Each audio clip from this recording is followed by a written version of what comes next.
'Tis the season for seasonal depression to start creeping its way into my mind because it's October and it's starting to get cold, cloudy and rainy. So today I thought I'd put together this video sharing 5 things that I do to help me through the darker days so that they don't affect me so much and I can kind of flow through these months with a little bit of grace. I have suffered with seasonal depression ever since I can remember, and being a stay-at-home mom with a young baby can make that so much more challenging. So I find it really important to do everything that I can to try and combat it rather than just let it overcome me, because obviously it's going to affect the way that I parent as well. And if you don't know me, hi, I'm Chrissy. I'm a mom of 2 boys. This is my baby and I have a 4-year-old as well. And I love to share videos about motherhood and my life. Before I get into the list, just a quick word about depression. So I have never experienced postpartum depression, but I have, like I said, experienced seasonal affective depression ever since I was very young. So I've been in and out of pretty bad depressive episodes, and over the years I've found some ways to help myself through the dark days. Mental health is not black and white, so the way that I experience things and the things that help me might not be the same for you, but I wanted to make this video anyway just in case these tips will help you. Maybe you're experiencing postpartum depression, or maybe you're just experiencing any other kind of depression or mental health struggles. Either way, maybe you can try these things out, and if they help, be sure to let me know in the comment section below, or let me know other things that you do to help yourself through the dark days. So without further ado, let's get into the list. Number 1 is sticking to a routine. It doesn't have to be anything rigid, but being home all day can really wear you down. And so having a certain kind of routine in place where you have a sense of predictability and also little tasks throughout the days to get done to keep you motivated, I find that really helpful. So first thing in the morning, as soon as my husband and my 4-year-old are off to work and school,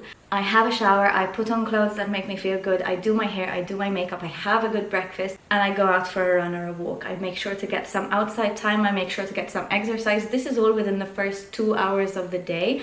Obviously, if there's like some torrential rain, I'm not going to go out for a run, but I try my best to incorporate getting myself like done up and, you know, sort of pampering myself a little bit, and also getting some time outside and some exercise, getting all of that done within the first couple of hours of the day, because I find that it really helps me set myself up for success. It doesn't always work, but having that morning routine where every day I know what the first couple of hours are going to look like approximately, because with a baby you never actually know, right? But I find that having this routine in place really helps my mental state. The second thing is food. I need to fuel my body. It's getting cold and I'm also exclusively breastfeeding, so I need to be replenishing the energy that I am using up. There are times when my baby is hungry but I am also hungry. I will feed myself first. This is a lesson that I learned the first time round. I used to just feed my baby because he'd be crying and I'd be so wiped out, and then maybe he'll fall asleep on me and I'll be nap trapped and I end up not being able to eat.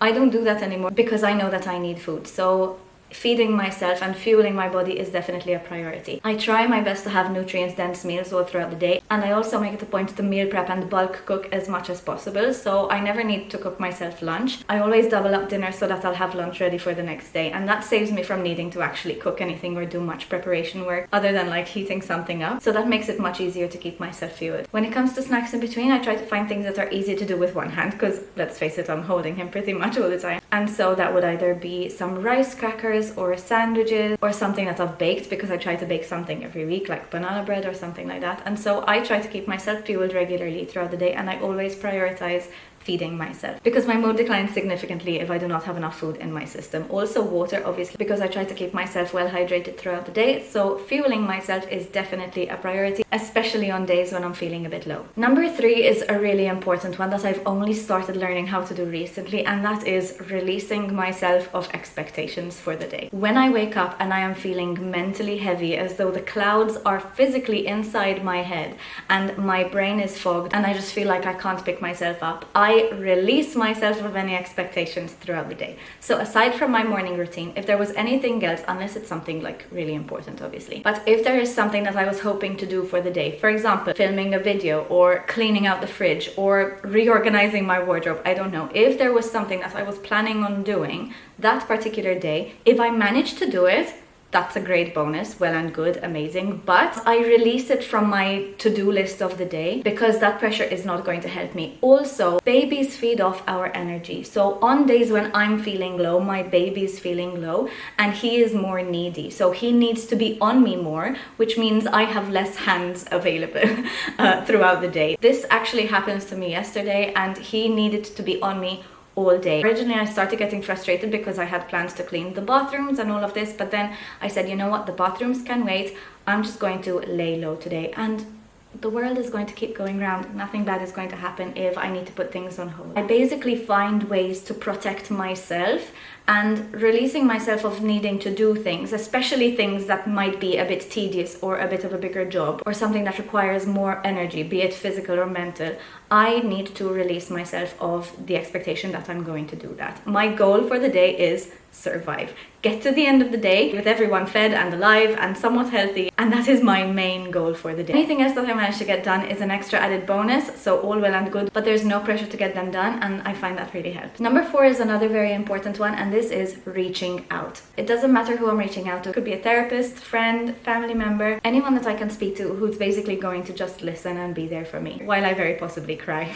I am actually guilty of not doing this because I tend to feel like a burden, and I feel like my problems are not actual problems and everyone else has more important things going on and they don't need to be dealing with my shit, basically. But then I remember that mental health is actually a very important thing, and if my mental health starts declining, my ability to be a good mom is going to start declining, my ability to just enjoy life is going to become difficult, and I don't want that to happen. I don't want it for myself, I don't want it for my children, I don't want it for my husband. So I deserve to be heard. And saying that feels really difficult, but I'm trying to convince myself that it's true, because I know the power of just releasing and venting and crying and letting it out, just having someone to talk to, not to offer advice, but literally just so that I can mope and have someone hearing me. Sometimes I do this through video, through social media, or through writing, but I also find that it's really, really helpful to have someone actually there to speak to. And most of the time it's on a video call, so it's actually really easy to just end if I need to. But at least just having a little bit of adult conversation can really, really help sometimes. And finally, number 5, this is doing something that makes me happy, doing something that makes me feel good. So on a day when I'm feeling a little bit low, I'm going to try to at least do one thing, one small, simple thing. It doesn't need to be anything big,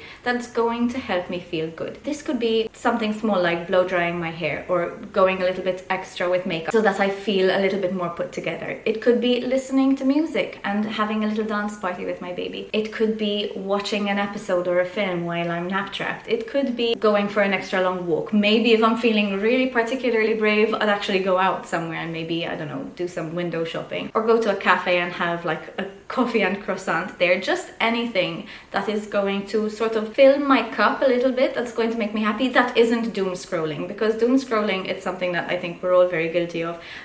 It's not actually beneficial, it's not actually helping me. So I try to be a little bit intentional, and even though I'm definitely going to be spending hours doom scrolling anyway, I try to do something every day that is going to just nurture me a little bit and help me feel good, help me feel happy, and sort of trick my brain into feeling better than it actually is. Because when it's cloudy outside, like I'm sure you can tell, it's a beautiful sunny day today because I'm upbeat, I have energy. That's why I'm filming this today. Had I been filming this yesterday, my demeanor would have been completely different because it was really cloudy and rainy outside. So I try to be a little bit extra productive on the good days when I actually have energy to be doing things. But yeah, finding something to do, especially on those days when I'm feeling low, that's just gonna make me smile, gonna make me happy, you know, gonna treat myself a little bit, then I think that that's really important, and I find it very, very helpful to get to the end of the day with a little bit of grace. So those are the 5 things that I try to do to get myself through seasonal depression. Not every day looks the same. Some days are good days, some days are pretty dark, but I like to remind myself, and I want to remind you if you are going through anything similar, that mental health matters, and it's okay to not feel okay sometimes. It's okay to be struggling, but it's also really important to process it and find ways to help yourself through it, because otherwise you can be overcome by it. This has happened to me many times,